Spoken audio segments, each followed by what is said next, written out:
Hi everyone at English 2323, it's Dr. E and I'm here with your week 3 instructional video. So what we'll do is go over the guidelines and expectations for this week, but I want to start off with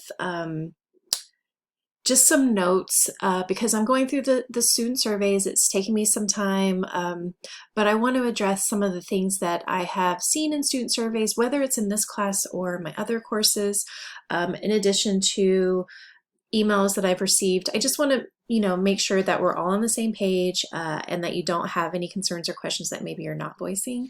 So what I'm going to do is go to our content area in D2L. So if I click content here, remember in the Start Here module, if you scroll down, there is a course FAQs. So if you click that, I try to keep up with the different questions that folks typically have, especially at the start of the semester. So the first couple are about feeling overwhelmed, and I've gotten a lot of emails about that and notes in the survey about feeling overwhelmed, and that's completely understandable. Some folks are coming back to school after long absences. Some folks are new to D2L or new to online learning, so things can feel like a lot, right? And we just aren't able to kind of grasp the things in the same way we might if we were face-to-face, right? So it can feel overwhelming, right? I try to put everything in D2L so that you can always find an answer to your question, but that can make it seem like there's just so much information in D2L. So we need to narrow our focus a little bit. And so if you are still feeling a little bit overwhelmed, that's normal. But what I want you to focus on is the weekly modules, right? If there's only one place you go when you log into D2L right now, have it be the weekly module, because that just sets up everything for the week. All the other modules that are there are just kind of supplemental, right? They're there for if you need MLA help, if you need help with D2L or technology, all of that kind of stuff. Just know that those resources are there, but stick to the weekly module if you're still feeling like there's just too much going on, okay? Should I ask for help? Yeah, definitely. It's easy to kind of feel like you are kind of losing control and things are moving along without you and you're not able to keep up when you're feeling overwhelmed. You can reach out to me, absolutely. I can try to give you some strategies. A lot of what I'm sharing here is the strategy. I will definitely say use a planner, right? Have Wednesdays and Saturdays as your due dates in your mind instead of what they are for our course, which is Thursdays and Sundays, right? So, if you are always going to be working on Thursday nights and Sunday nights, then you need to kind of shuffle the due dates and times, but they'll never change in our course, so they should start to feel pretty regular. If you're not a written planner kind of person, I get that. Write something on a piece of paper, just a task list, or on your phone in the notes. Whatever's going to work for you. Set calendar reminders in your phone for the due dates and times, or it's one of those things where we have some tools available that can definitely be helpful. So just using one additional thing this week may turn out to be very helpful. And if it doesn't help, try something else, right? Move on to something else next week, right? But you can always reach out. Okay, I'm really behind on this week's assignment. Should I even turn it in, even if it doesn't meet the requirements? Yes, turn it in. Stuff can get away from us. Things can go on. We have a lot going on inside the class, and that doesn't even touch on everything outside of the class. A lot of you have full-time jobs, part-time jobs, care for children, care for siblings, extracurricular activities, all kinds of stuff. A lot of folks volunteer or spend time and energy at places of worship. There's just so much. So there may be times when stuff gets away from you. Submit what you have. If an assignment requires 5 paragraphs and you only have 2, submit it. Yeah, your grade will reflect that you didn't have everything there, but something is better than nothing. And there's no judgment for me. You don't have to explain why. I will assume you can if you want and just say it got away from me, and that's all you need to say. Anything is better than nothing. Partial credit is better than no credit.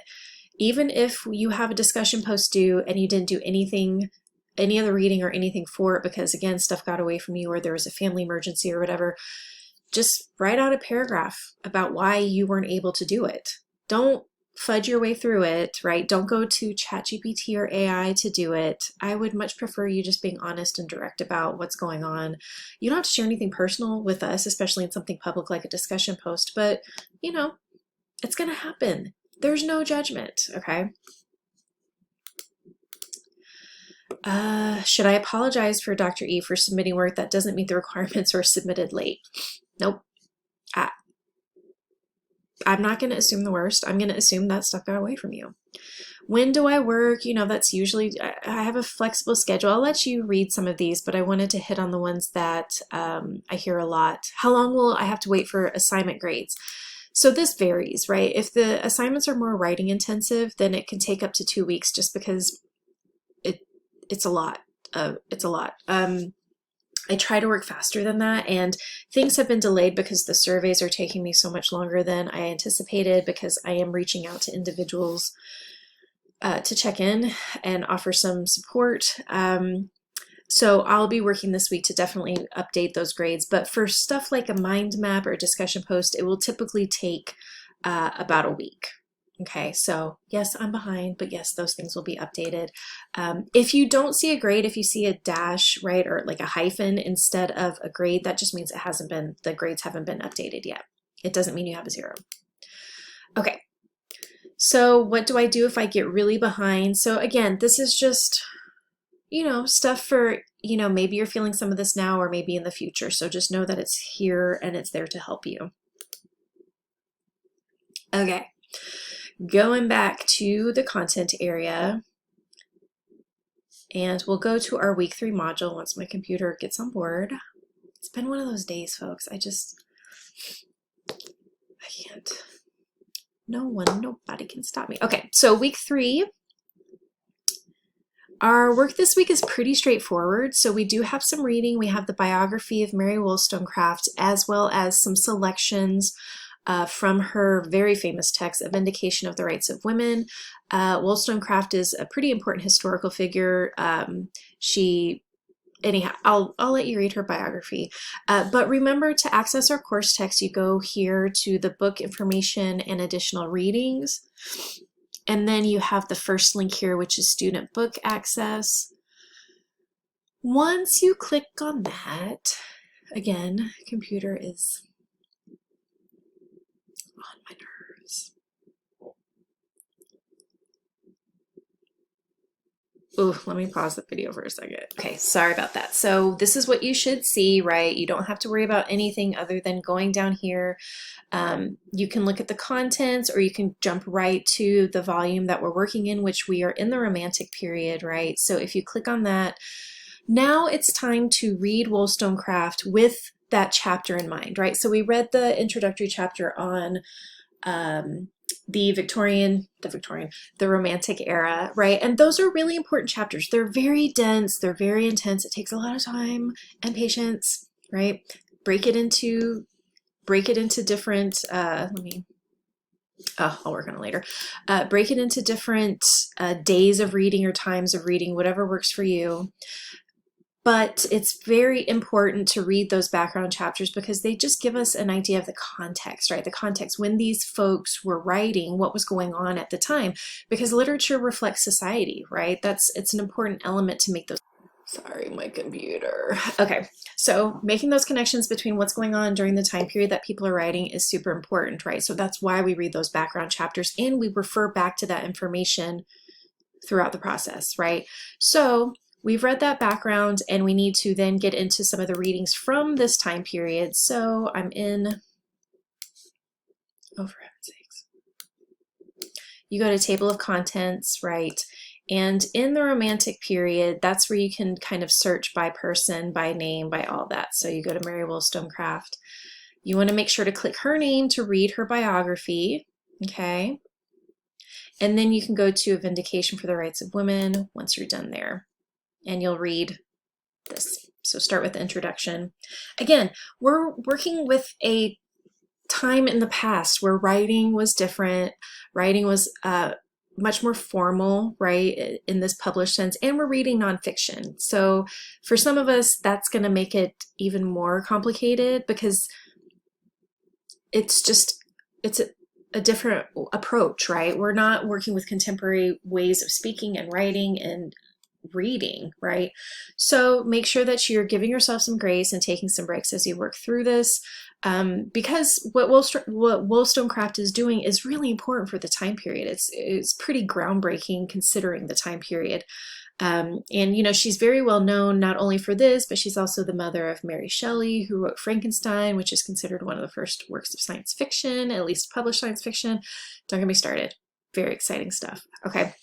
So read Wollstonecraft, and you'll want to consider her work when it comes to what we are doing this week. Okay, so if we go back to the content area and go to our weekly module,